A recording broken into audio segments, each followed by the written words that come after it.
Welcome back to Strange Exiles. I'm your host, Bram E. Gieben. This is a podcast about ideas, identity, and ideology, and also sometimes music, books, films, art, whatever we want to talk about. Thanks for joining us. On today's show, I'm bringing back one of the most popular guests from the last couple of years of the show. We are speaking today to MarkMcG. He is the frontman of Glasgow band the Girobabies. He is the host of You Call That Radio, and he is a man about town, a DIY promoter. If you caught the original interview with Mark, you'll know a lot about his journey as a promoter and, general champion of the DIY music scene in Scotland. Today, he is back to talk about his new book, If by Magic, the words and lore of the Girobabies. So the Girobabies have been going for a good long while now. We'll get Mark to give us the rundown on the history of the band.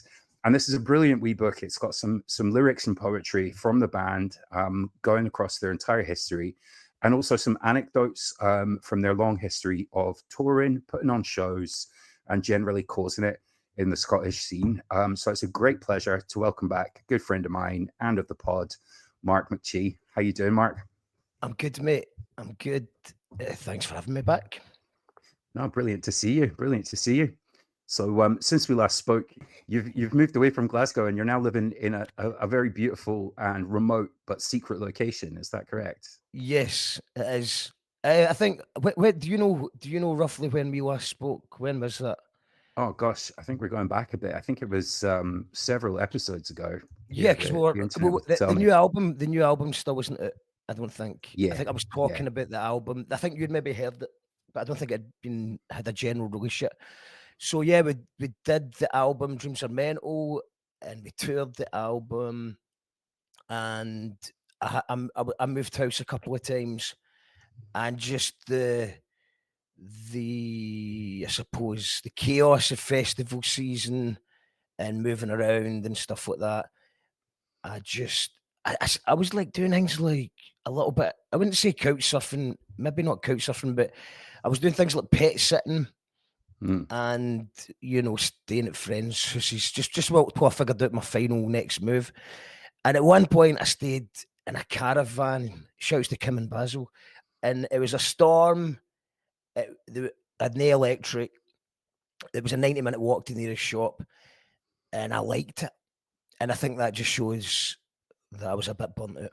So I've not went as extreme as that, but I've got out of the city and went somewhere remote, rural, pretty, even though it's been a winter. So, today I've got a new bike. I went out for a cycle earlier on, and it was beautiful.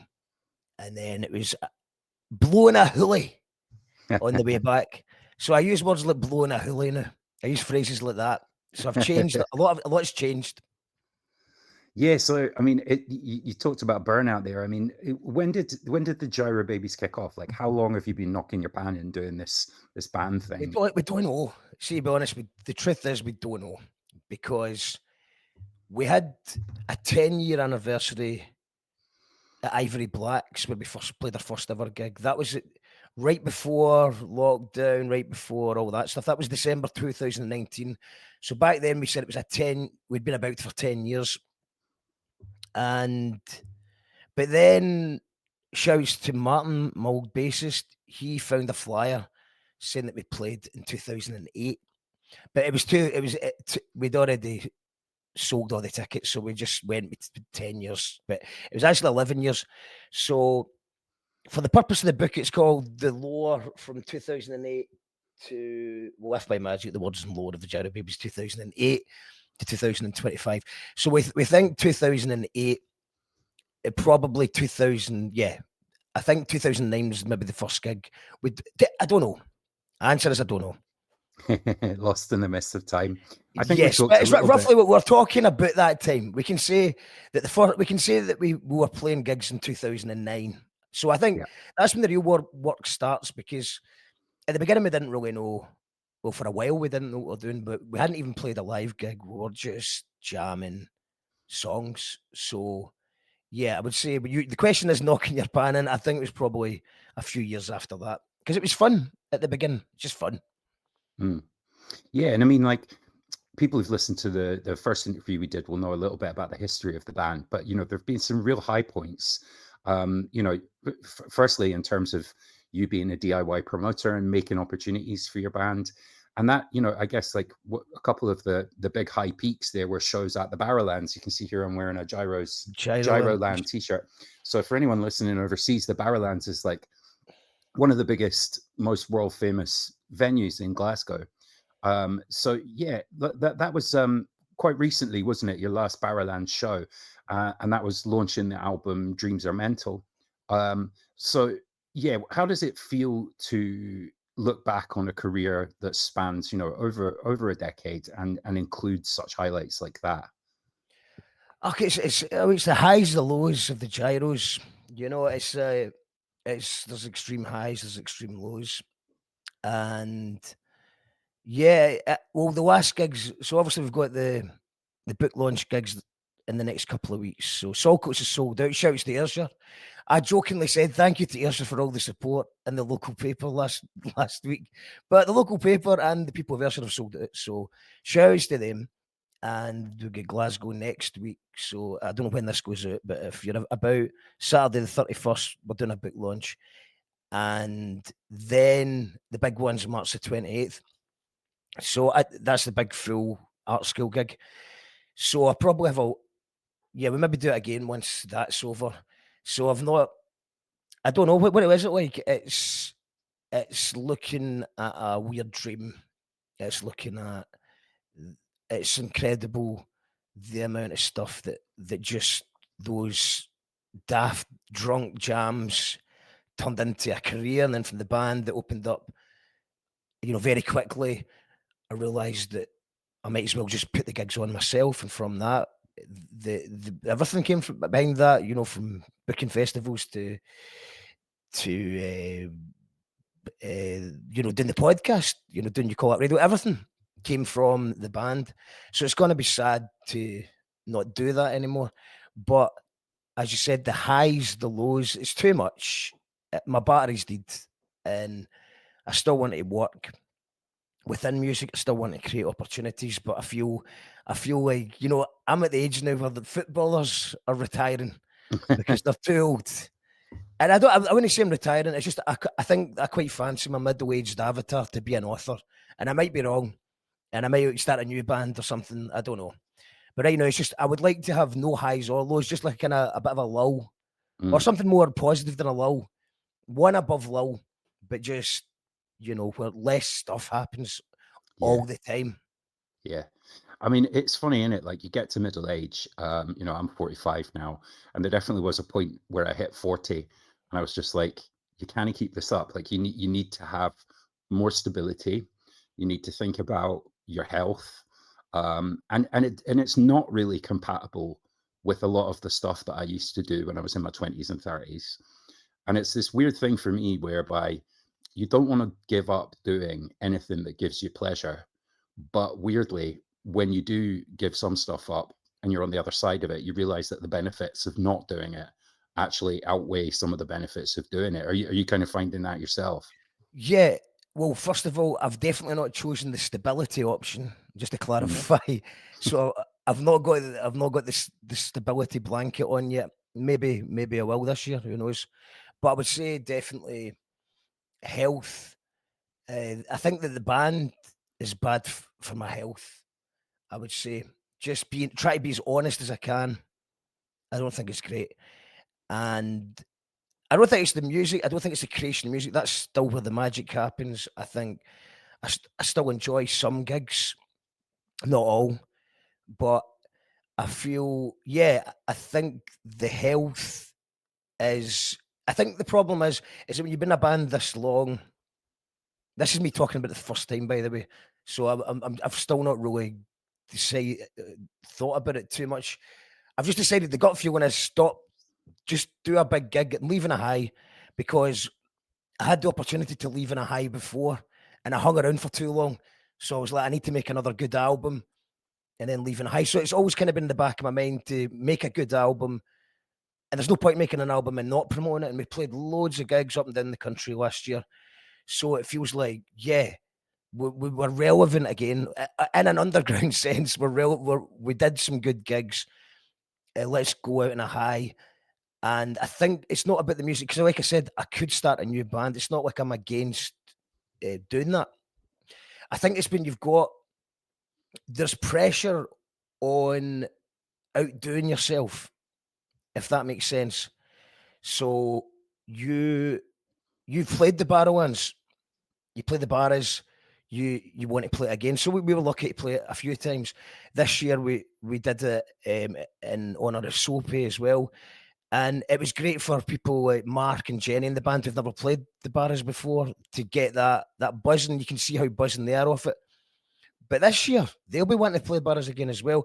I don't know. Maybe I'm just I can only speak for myself. But it feels like there's an expectation.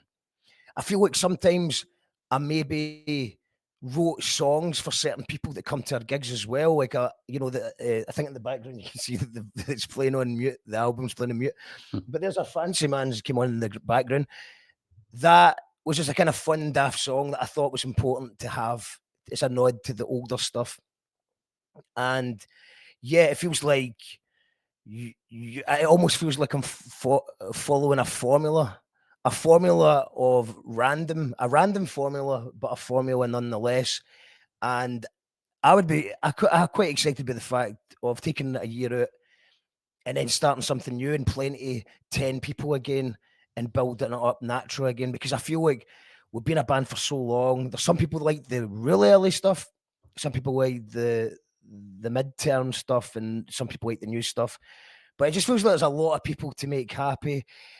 And I suppose the final point is as well, the reason that my health is already better, despite the fact we're still active, is that you need to, in order to be semi-successful, and not that we've been successful as such, but to keep the show on the road, I would be booking all the festivals right now.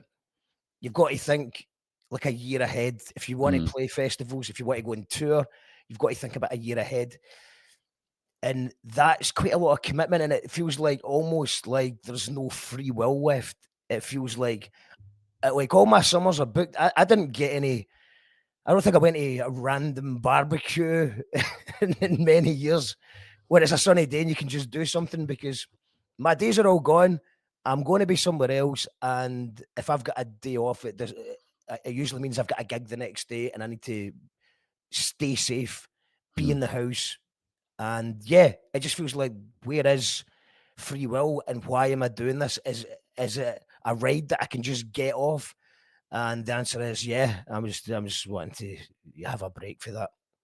Yeah, that makes sense. And I mean, I guess, that's the wider point here, is that the hell raising side of it, drinking too much, you getting into it after a show, that's only one part of it. It's the logistics. I mean, we were talking about this the other night when we went out for a wee pint. It's the logistics for not just yourself, but like a whole group of people. If you want to put on a show, over in Ireland, like you guys did in the summer, there's flights, there's hotels, there's transport, there's equipment. So you were basically the guy coordinating all of this as well. So that's bound to be something that is nice to put down for a while. Yeah, very lucky that the current bunch are actually really, really enthusiastic, mostly sober, and all the kind of things that the band never used to be. So that's been nice. That's why we've made it another year. I probably wouldn't have bothered doing it if it wasn't for the fact that they're all great musicians and they're easy to work with. But yeah, there is the band's never had any management or agents or any help with anything. The closest we've had to help is like, I don't know, someone like Martin Windybank might help us with a music video at mates' rates, or they might film a thing for us. And Tam, he used to have a van that would sometimes give us a lift. And obviously there's loads of people that have done little helpful things. I'm a great believer that there's no one self-made, because it's always people giving you opportunities to play things. But to bring it all together, it lands on my shoulders, and it's stressful. You've got to make sure everyone's getting a lift. You've got to make sure everybody gets in the flight. That's another story, but I think we'll save that for the novel. what happened in Dublin will stay in Dublin for now. But yeah, it's a lot. And also, life is difficult. Life always throws spanners in the works. You know, the universe just laughs at you when you make plans. So when you plan out, I don't know, we had, I think maybe 20 odd gigs or something, which is nothing compared to people that are actually signed and going tour and stuff. But they've usually got a tour manager at least, or somebody helping, whether it's paying for it or being on the road with them or negotiating fees. So when you're just doing it all, it's a lot. It is a lot. And I think that it's a fun thing to do as well. So like in the past, you know, especially because you don't get to play festivals overnight. You need to work hard to do that, unless you're signed to a major, unless you have contacts, unless you do that. And we obviously started with no friends and no funding, nothing like that. We've never had any funding either. It's worth pointing out. So yeah, I think in the earlier days it was exciting to see yourself on the festival poster. But then you realise that you had to do it early. So it was quite good to go, oh, there's our tour dates. We've got a busy year ahead. But I have felt the last few, probably it's maybe something to do with the, you know, from 2020, 2021, there's a come down there from that whole time where it was like everyone took their foot off the gas, not by choice. But, you know, we were at that age where it was a good opportunity for us. It was kind of snapped away from us. And then you're just looking at it, a tour poster now and thinking, shit, I've got to do 30 gigs this year. And that's before we get all the other things. So I think it's a good thing, but I think I've just hit a brick wall. I think I mean, I talk about it a wee bit in the album as well, but the battery, I don't know if it's a younger man's game. I don't think it is though. You see lots of people doing really well older than me. I'm not that old. I think I just need a wee reset, a wee break, and maybe just a new thing, because I was looking at, you know, they've got the book here, and I'm looking at lyrics and songs from 2008, and you know, I'm a very different person for 2008, and yeah, it feels like it'd be just nice to have a fresh start. Because how can you be the same band that makes A Light at Glasgow Central is the same band that did a song about Jeremy Kyle? It doesn't really make much sense. And so I mean, it does and it doesn't. Yeah. So I want to ask you about the process of writing the book and bringing that together, and you know what your plans are for the future for that as well.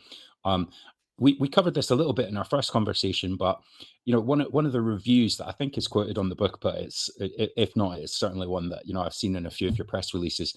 I think a reviewer came along and described the Gyros as baffling Ned punk, which I always loved. I mean, I think it's great when somebody gives you a dismissive review and you can keep using it for years and years. But yeah, I mean, we did talk about it a little bit before, but how do you sort of feel about the way that the media, the kind of critical establishment, I mean, you talked about funding as well, like, you know, the general arts community that is supported by funding, like, how do you feel about your relationship to that now? Do you feel a little bit different now that you've decided to sort of call time on the Gyros? Well, first of all, as far as funding goes, I've never filled out the form. So it's quite hard for me to be angry at the funding bodies because I didn't ask for any. So I do feel like we should have got funding. It feels like there should be somebody that's employed to come up to you and say, do you want help with your tour? But that never happened. It doesn't exist. So filling out forms is maybe the future. I would advise every other band to try it. You know, I didn't do it because I think it's selling out. I just did it because I've got something undiagnosed wrong with my brain that means that I struggle with forms sometimes. So funding, it's hard to be negative about the guys because I've never applied. So we've got the media. I mean, we didn't get, you know, our album didn't just got ignored. Our new album got ignored again. So yeah, it must just, you know, we've still never been played in Radio Scotland, which is wild. I feel like we should have got one play over the year. And I did upload a song. I think every song has been uploaded I think you're allowed so many songs a month. So I think if I didn't upload all the songs, I've uploaded most of the songs to the uploader, because I thought, because Six Music used to support us, but they're not there anymore. They're not. Well, they're not. I don't know if the Scottish uploader even reaches them. I don't know. Tom Robinson used to support us, but his new shows, I think it's just classics. I don't think he does a new music show anymore. So yeah, there's not really any place to go. You've got to, like you said, make your own opportunities, because people aren't going to book you. People aren't going to play you. I think we got 3 reviews and we sent it to quite a few people, not as many as we should have. But yeah, so I think still largely feel ignored by the media. We have tried a wee bit harder, well, definitely harder than the funding. But yeah, I mean, I don't know how important that stuff is really. Like, we were in the local papers this week, and that was nice, but it's like, did we get any new fans? But what it is nice is being able to share that we're in the newspaper. And I think people that know us are like, oh, that's cute. Look at you in the local paper. Good on you. But I think it's just like, I think it's good for people that already like us. So I don't know how many new fans would get. I don't know. It would be nice to get, I would say it'd be nice to have been, get award nominations and stuff. But at this stage of the game, we know that's not really going to happen. So I try to answer your question. I know I'm very long-winded. To answer your question, it's expected. I'm not that disappointed. I'm not happy. It's to be expected. Yeah. No, I mean, you mentioned Tom Robinson and Radio 6 Music. There's other shows in Scotland that were all about, ostensibly discovering new music and putting it out there. And a lot of them seem to be being cut. I mean, I remember growing up listening to John Peel, and, he sort of saw it as his mission to go out and find the new weird stuff and share it. And he would also, he was very like Catholic in his taste. He'd play techno, he'd play grunge, he'd play indie. What he wouldn't play was basically like anything that you'd find on the Radio 1 playlist. So he probably did like Blur and Pulp and bands like that, but you didn't hear a lot of them on his show because that was a show that was like dedicated to new music discovery.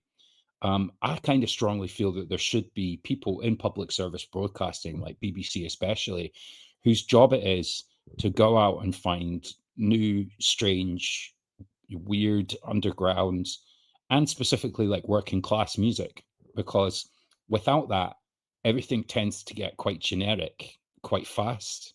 Can you think of a few examples of bands who've managed to like crack that nut, like in a very inhospitable environment, have managed to cut through a little bit? Because a lot of bands, you've put on a lot of bands, who's kind of managed to crack that nut? Yeah, well, the first point is that it's topical just now with the Radio Scotland cutting the shows. And like I said, even though we've never been played by Radio Scotland, I think they should keep these shows, because there's loads of my friends or acquaintances or people that I know that have been played on these shows that have been cut. And also, I think that our music just maybe doesn't fit in. And doing my own show, I realise that sometimes people take it personally when there is no personal vendetta. It's just there's only a couple hours. You've got to cram as many new songs as you can, and we're saturated with new music. But yeah, they should niche down. I feel quite strongly in that. They should get weirder rather than, I mean, it looks like I seen the playlist the other day, and I can't remember. It was like Sting was on it and all that. It's like, no. They need to niche down, because you could create something quite beautiful with BBC Radio Scotland, in the sense that it's got worldwide audience who are, there might be people in America who have got Scottish grannies or whatever. They want to hear what's going on. And of course, there's a place there for the trad music. There's a place there for the Scottish sport, all that kind of stuff. And Scottish comedy as well. But where I would want to hear weird music for Scotland. What's that cool website where you can just hit a country? You can, I can't remember what it's called, but you can just hit a graph and you'll get transported to Mexican radio or German radio, and then you hear German hip hop, and it's just, yeah, I think that Radio Scotland niched down and just had, it doesn't need to sound Scottish, it just be Scottish and be proud of all the weird bands that we've got. To answer who's cracked the nut, I don't know. Not many. Not many bands that I personally like have managed to go on and do stuff. I suppose the Amazing Snakeheads, they managed to do it the hard way by just working hard and then finding their audience from playing live all the time. And yeah, but yeah, RIP to but that's not that many. You've got bands at the minute who could do it. So you've got Declan Welsh and the Decadent West. They're doing pretty well for themselves. Yeah, they're doing pretty well. They just need. They're playing the bigger venues than us, but you still need to break through to the next level in order for that to be financially viable. But I think they could do it. I'm very excited about DOS. I'm very excited about Cowboy Hunters. Cowboy Hunters are amazing, yeah. So I think Cowboy Hunters have got an agent. So they've, in the last 6 months, went viral and blown up. And they are genuinely brilliant and weird and unique. And I think, but also accessible. I think people are going to love them. And they've still got the Scottish accent. They're still using Scottish power. They could do it. DOS could do it. So hopefully, yeah, and DOS, I mean, Radio Scotland did invite DOS in for a session as well. So, and you've got some really good, with Vixen Sounds, Phoebe, and that. She's doing a good job. Did play Jackal Trades, by the way. So shout outs to them. They're doing their best. But I think a lot of these decisions are producers and just the whole the what's the word I'm looking for? The vibe. There's a better word than that. The vibe of there's only so much, and also just throwing just new music for 2 hours. We need to do better than that. I think you could just have maybe, by all means play a famous Scottish song, but then maybe throw in something new and interesting. Or what about an old hidden forgotten gem from the 90s that maybe wasn't commercially successful, but in hindsight you go, oh, that's a great song, or that was an inspiring song.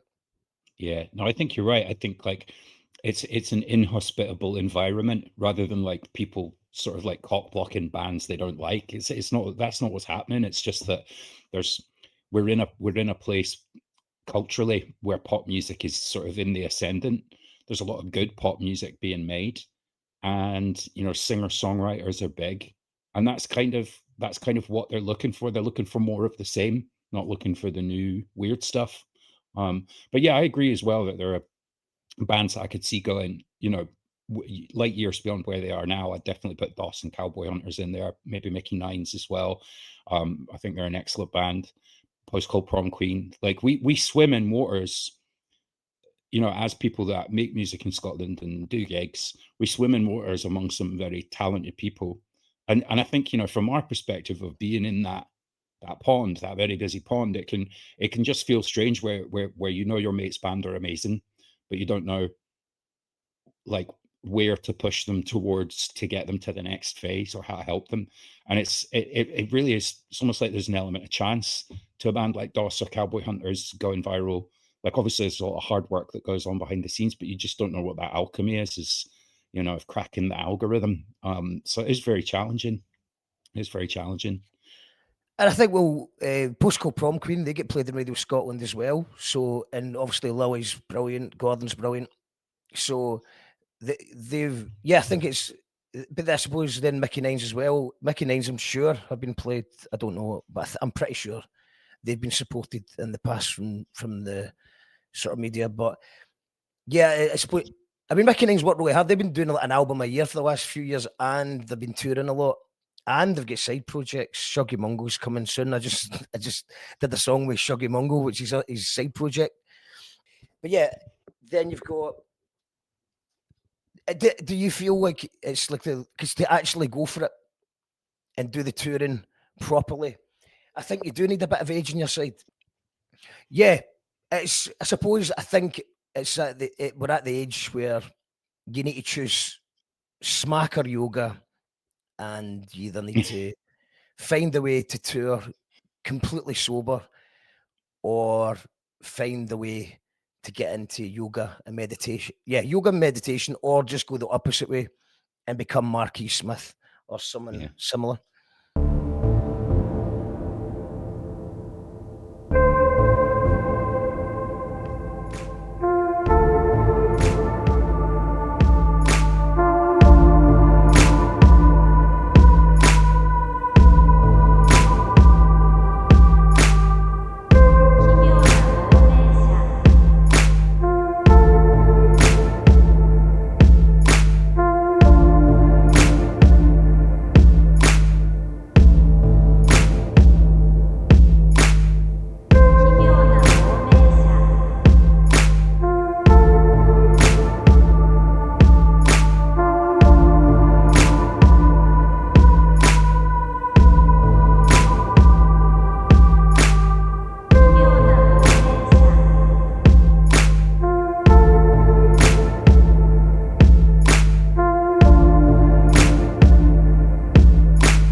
Or indeed writing books is an alternative Well, to that's yoga. it. Well, that's what I think. I think as a midlife avatar, why not become an author? Why not give it a shot? Everyone said I wouldn't last the winter. I've been loving the rural life, and I can't wait. Apparently, it's going to, the spring's easy. The spring and the summer's easy. It's the winters that are tough. So, I'm a wee bit worried that tourists might ruin my quiet. So we'll see. But you're sounding like a proper country boy now. I know. Well, I've heard of the first. Had my first bit of anti-Glasgow racism over here. The Flow Sam and the Jet Sam coming from the West Coast, because I think somebody left an empty chips wrapper on the ground. That'll be the Flow Sam and the Jet Sam of the West Coast. So there's a bit of that. There's a wee bit of that. So how's it been, like, putting this book together? That must have been like an interesting change to do something creative that was nothing to do with music, but also everything to do with music. So, like if people want to pick up the book, like it's brilliant because you've got the lyrics. I don't know if you can see that on the camera. So you've got the lyrics from the songs, and it goes in sort of date order through the 4 kind of big albums that the band put out. And it's interesting, first of all, just to see those lyrics on the page. Everything's going to hit a bit different when you're reading it on the page to when you're seeing it performed live. And then what you've done, which is I think really, really clever, is you've put down a little bit of sort of backstory about where the band were, where you were when the song was being written or recorded, or some key moments from some of the gigs you've played. How did you kind of come up with that approach of sort of balancing the lyrics with some of these anecdotes, or what you've called lore? The lore, yeah, we're calling it lore. Yeah, I'm glad I came up with the word lore, because I didn't really know what it was, and I didn't want to use. Although I think shout out to Salamander Street Press for, I think they call it part memoir, part whatever. But yeah, I tried to. I personally didn't want to have like a memoir thing, because when I was in that caravan, I was started, because I'd limited electricity. My laptop was charged, but I didn't have any phone signal and stuff like that. So I just started writing a few chapters. I would say in a kind of memoir type style, and just maybe stories or opinions. And I got quite a lot written. I was just doing quantity over quality. I would say I was just getting, the words were flowing at me because I had no distractions. So I was like, right, okay, I think I'm going to do a book, an actual book, but that'll take a while. And then I was like, well, Christmas is coming up and I should maybe do a book. And at this point, I'd already decided that I was going to probably end the band. And the band that have been aware, I've been saying this since before the album was made, probably do the album, then that. And I remember having a word with Lucy from Salamander Street about doing a Jackal Trades lyric pamphlet thing. I think it was going to be a pamphlet back then, which is my other sort of project. But the way that the money was working out, it was better to have it filled in. And at this point, it was supposed to have a sequel. So it was going to be at this point too. for it to work. And then at this point too, I scrapped that album, and then we forgot about that conversation. It did never really went anywhere. But I was like, well, actually, it would maybe be quite good to bring out all the lyrics, because I don't really plan on releasing anything ever again under the name Gyros. So we could have like we didn't get all the stuff on it because unfortunately there's been lots of songs, so that's like there's lots of singles, there was lots of unfinished demos, and then I started stressing out about what is a finished song and what's not. If it was on MySpace for a couple of weeks, does that count as a finished song? I don't know. If we played it live 3 times, so it was getting too confusing. So all I've done is went for the 4 albums. Let's call it the 4 albums. It's probably one's an EP, but it's probably 4 albums really. It's got 4 eras. And it was actually Salamander Street Lucy who said it'd be good to get a wee bit of background on the lyrics. But it was a challenge because I didn't want to give away the meaning of the songs, because that could mean something different to someone else. And it's a challenge because I wanted to keep some of the best anecdotes for the novel that I'm working on, which I don't think will be a memoir as such, but it's just probably just going to be about my experiences in the music world, what I think about things, and maybe funny things or bad things that happened. So I didn't want to give away too many things that could be used again. So I was a wee bit worried about it sounding a bit dry, to be honest, because it's a lyric book. Primarily, it's a lyric book. But I can remember making all the songs, surprisingly. But hopefully I've been accurate with everyone who's involved, because that is something that I might have got wrong occasionally. And I'm sure there might be other people in the band that don't agree with everything I said about the song either.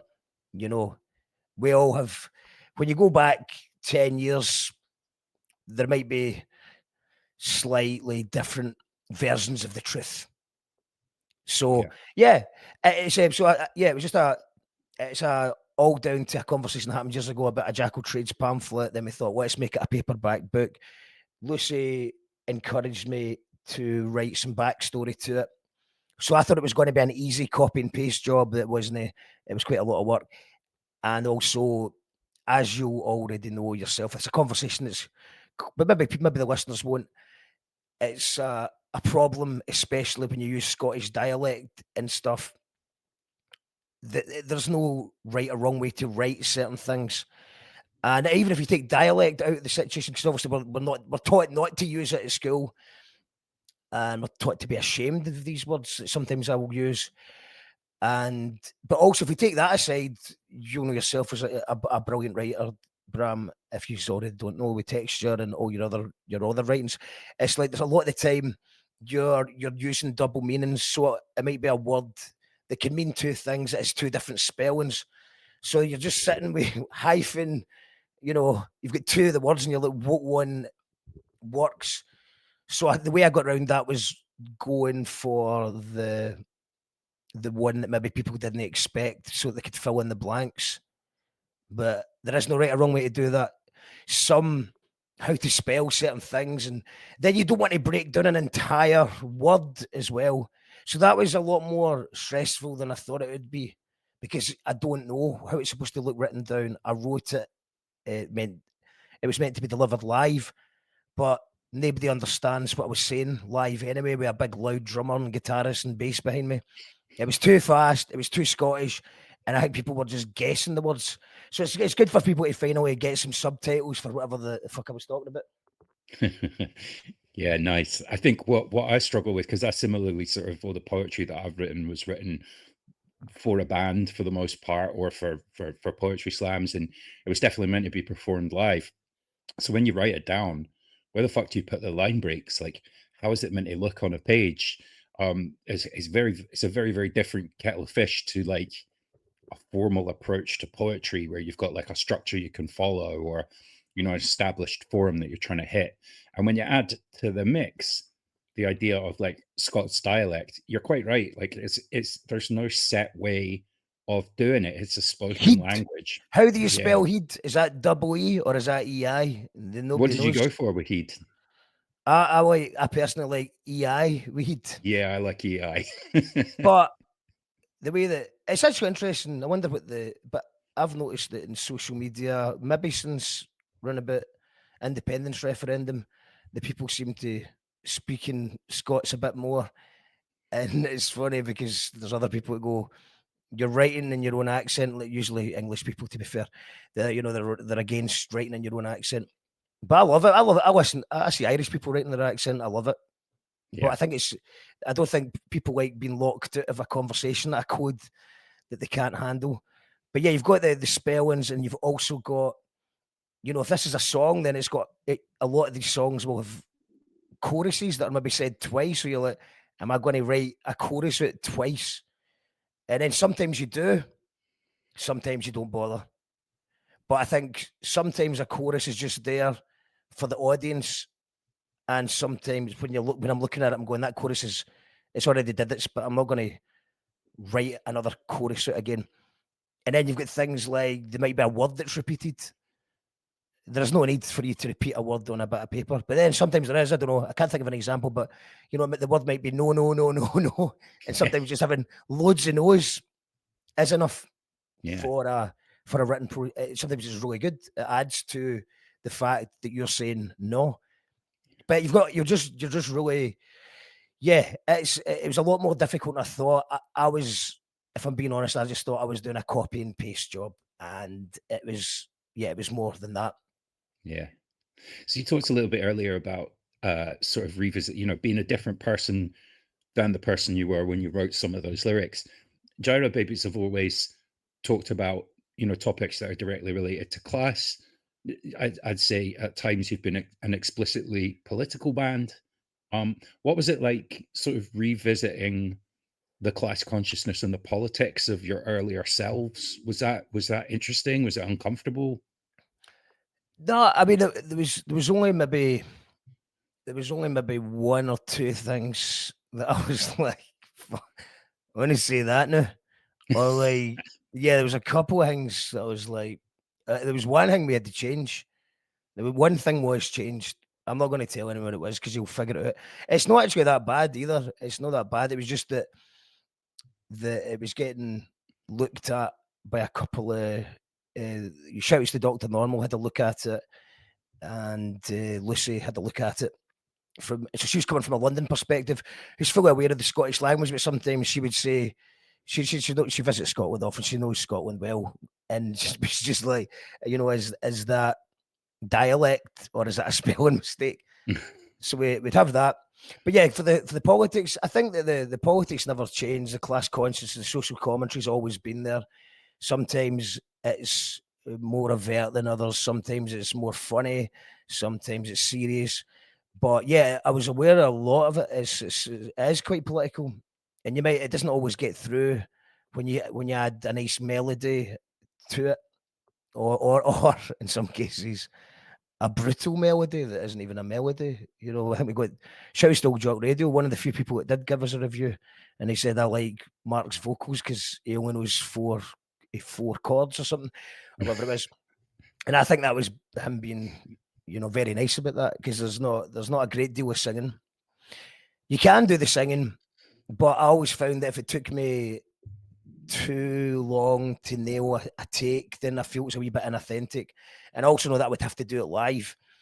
So I've always tried to stay within, focus on my voice, try and keep it authentic, and try not, but maybe that's another thing. Maybe I should be pushing myself out of my comfort zone for a new thing if I ever do that. But I'm available for collabs and features and stuff. That's what I'd like to do this year, to keep my pen sharp. And just did that thing with Shuggy Mungo, did a song with Alien Pig and Postcode Prom Queen, did Thatcher's.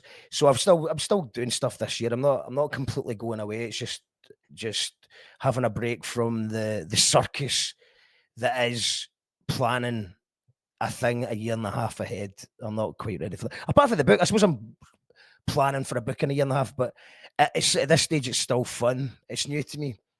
So I have maybe written long form. The longest form I've ever really written, though, is a blog and stuff like that. So writing, there's still a novelty factor for me writing a chapter. Enjoy it.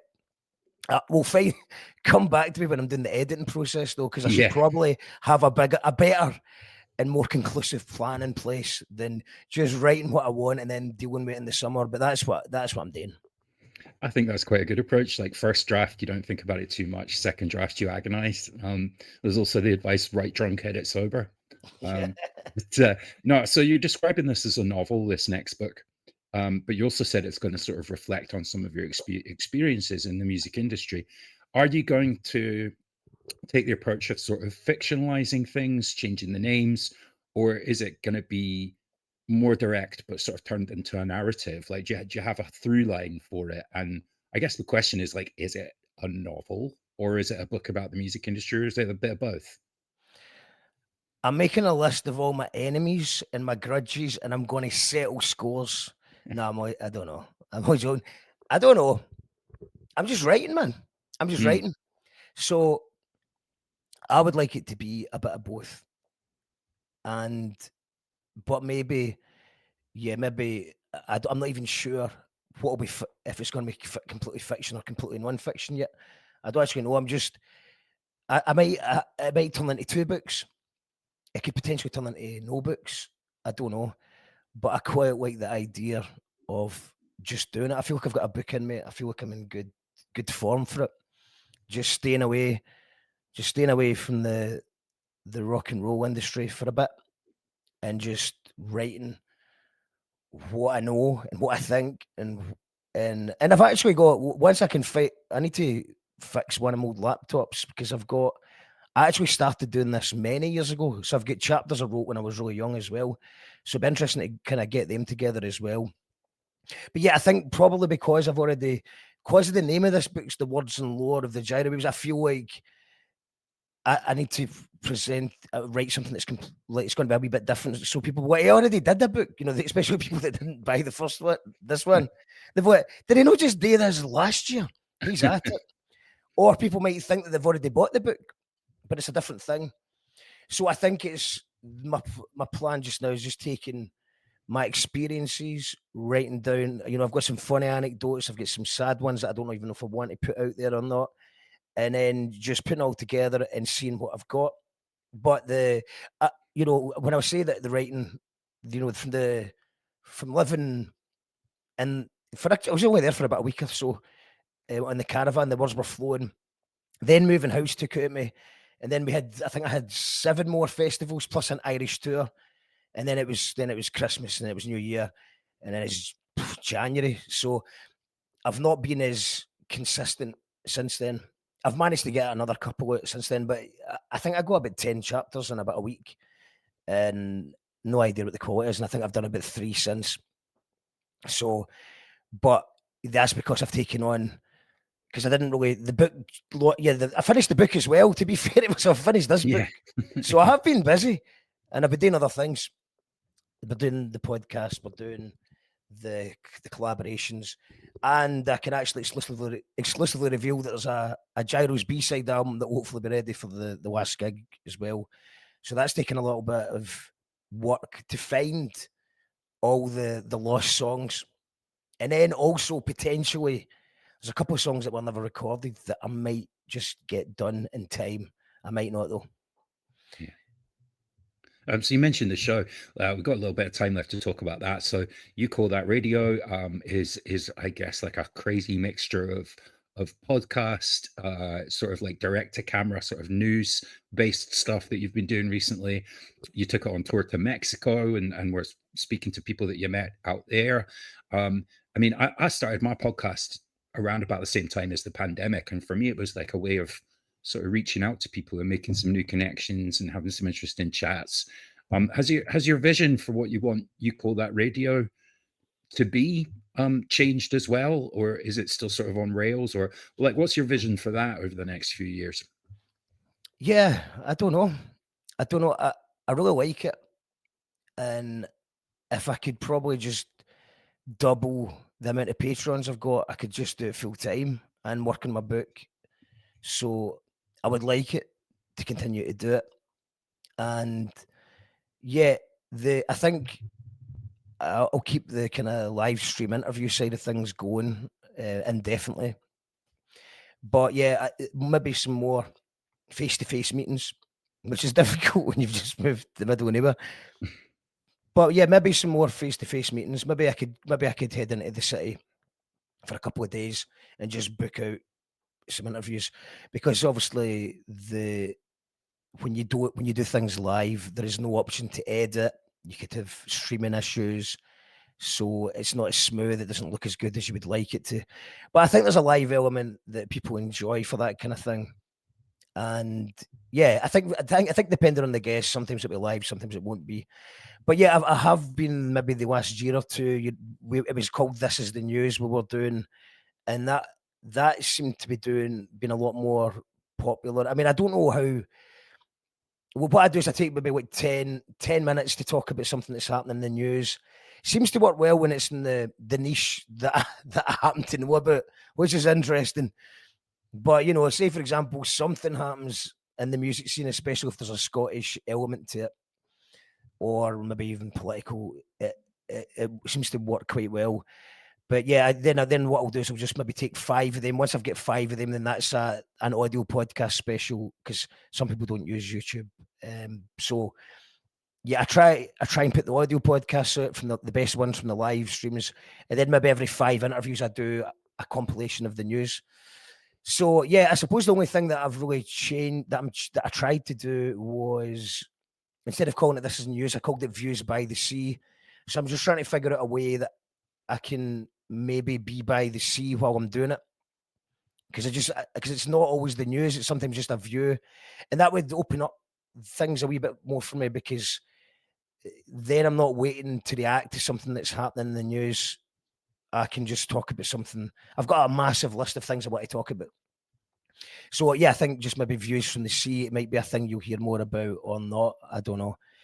But yeah, I think you call that radio. It started off as an audio podcast. It became a live stream.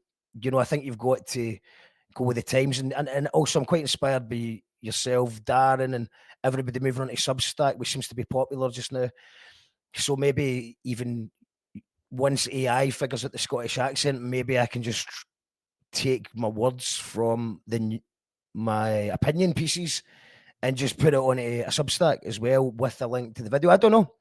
But I think we've just got to be aware that for some, there is a demand. People, I think, are getting a little bit sick of social media. So, because social media is not giving them what they want, they're just giving them adverts and arguments and depressing news. So maybe it's just about being multifaceted in the approach that we do a thing. And if I'm going to do a thing, whether it's through camera or an animation, then why not put it as an audio podcast, and why not put it as a blog as well? And maybe they can feed into each other. But yeah, I think you just got to. But I love doing all of that. So it's just about, I suppose, finding the audience as well that enjoys it. And I don't think there's anything wrong with trying to find the audience. I'm just not really sure how you do it. I think it is harder and harder to find an audience on social media. I mean, looking at the way that you've done your thing with You Call That Radio, I mean, I think, you've used Patreon in a really effective way. And I definitely encourage people, if they're interested in hearing more from you, to check out the Patreon. You get a lot of additional benefits as well from paying your small tithe every month. And, not just that, but you're supporting Mark to do his thing. But in terms of how you talk about what you've been up to and how you promote on social media, you've been really good at avoiding drama. What's the secret to that? What's the alchemy of like not getting into it? Or maybe you feel that you have been pulled into drama? Well, I have been pulled into some drama recently, though. It's only been recently that I feel. Well, I think I made a rule during lockdown to only get into one argument a month online. And then before I knew it, I kept on forgetting that was allowed an argument a day. One argument a month. I think it was an argument a day at one point, and then an argument a month, and then try and avoid it. But yeah, I suppose the only drama that I've been pulled into is other people's drama, and I'm just not in the mood for it. Do you know what I mean? I think I'm just ignoring the drama. So yeah, I think it's like, obviously sometimes you can share a meme or an opinion, and people don't agree with it, they might not even respect it, and they comment and move on. And I don't mind like commenting back if everyone's doing it in a respectful way. But that's not really how social media works.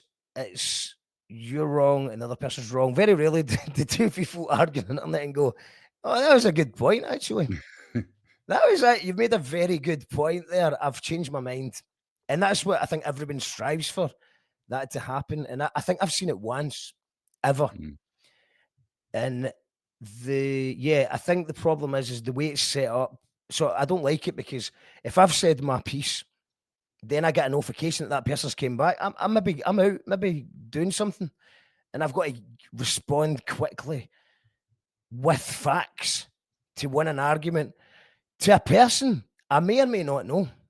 I might not even know the person, and I think that's a waste of time. And then now, especially with the dead internet theory now turning into a real thing, there is just so many bots. If you don't know what the dead internet theory is, I'm sure your audience do, but there is so many bots and AI and things going on there that don't waste your time arguing with a stranger on the internet. And in fact, I did a song about it, 2021, arguing with your friends on the internet.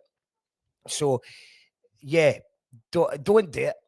I would say write a blog, make a YouTube video, do a podcast. If somebody wants to correct you, because sometimes I can be wrong as well. I've been corrected before, and I'm like, oh yeah, sorry, yeah, you're right. But they're not steamrolling in for an argument. So I would say don't argue with people on the internet, but by all means, make your art, make your post. I think we do need more people to stand up against stuff, and it's great to hear people sharing ideas. And I think people should continue to do that. Spend all that time you were going to spend. And I've got friends who still argue online all the time, and they're very intelligent.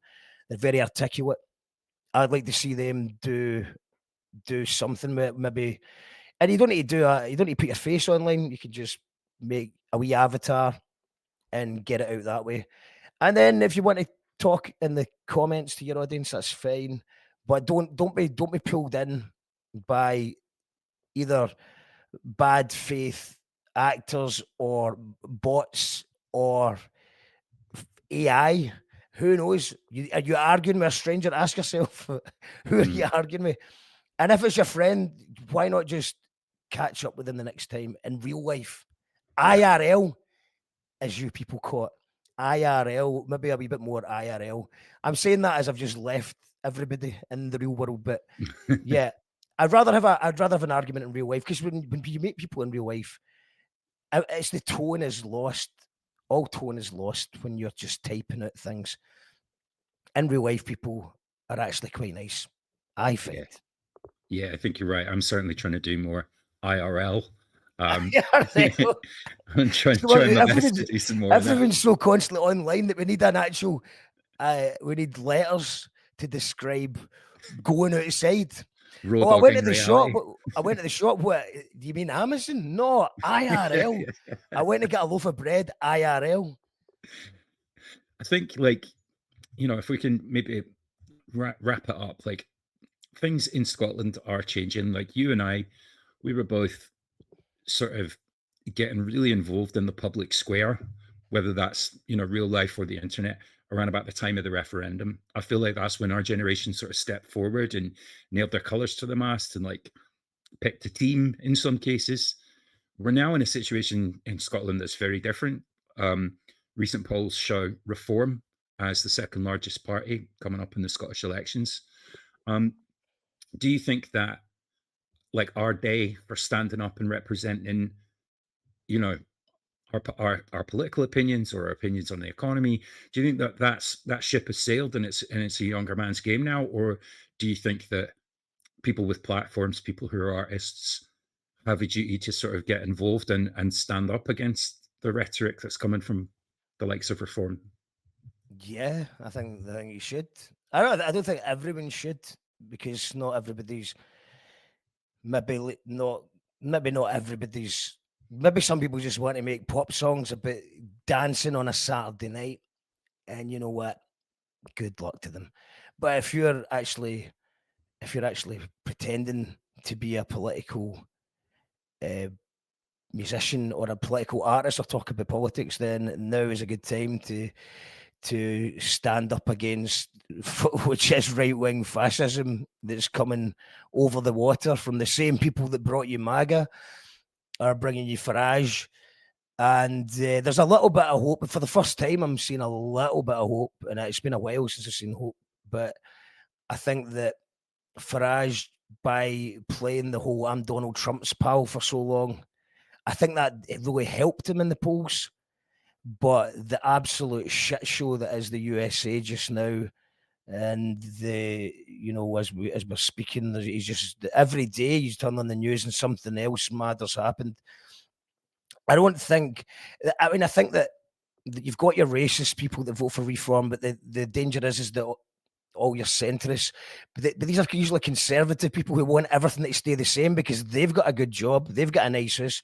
This chaos isn't good for the stock market. Not that I give a shit about the stock market, but I feel like, what does he do? He can't.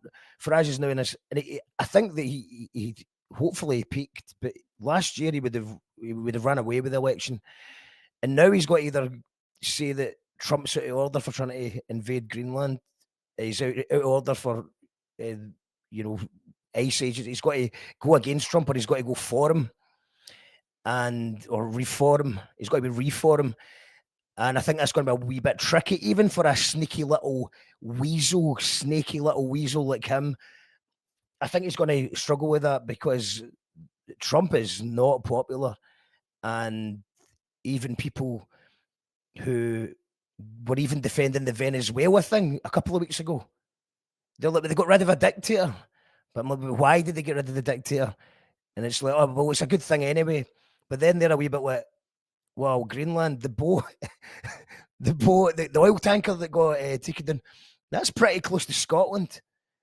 And I don't think, and I seen another thing. I was watching a thing last night, and there was somebody who used the phrase, "Trump is ruining the anti-woke movement." So, which is a sentence. So the people that brought you MAGA, the people that brought you these right wing, I mean, it's happening in every country across the world. There's a Nigel Farage in every place, and they're using the MAGA thing. And the whole thing for the last 5-8 years has been anti-woke.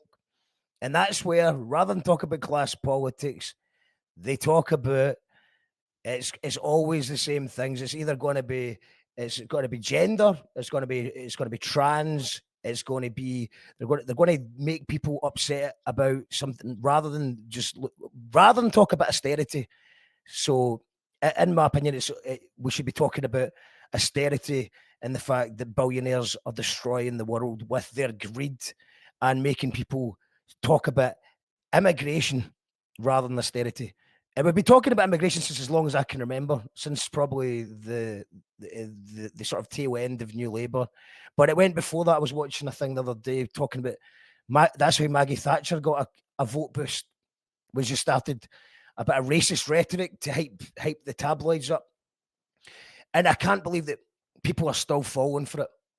And hopefully, I think now we've got to the situation that if you believe anything that Donald Trump says or does or has got your interests at heart, or Nigel Farage, the guy who brought you Brexit, has got your interests at heart, I think now you've got to really look at people and say, right, I don't know if you have been misled by, the media has been deliberately lying to you so you don't talk about austerity.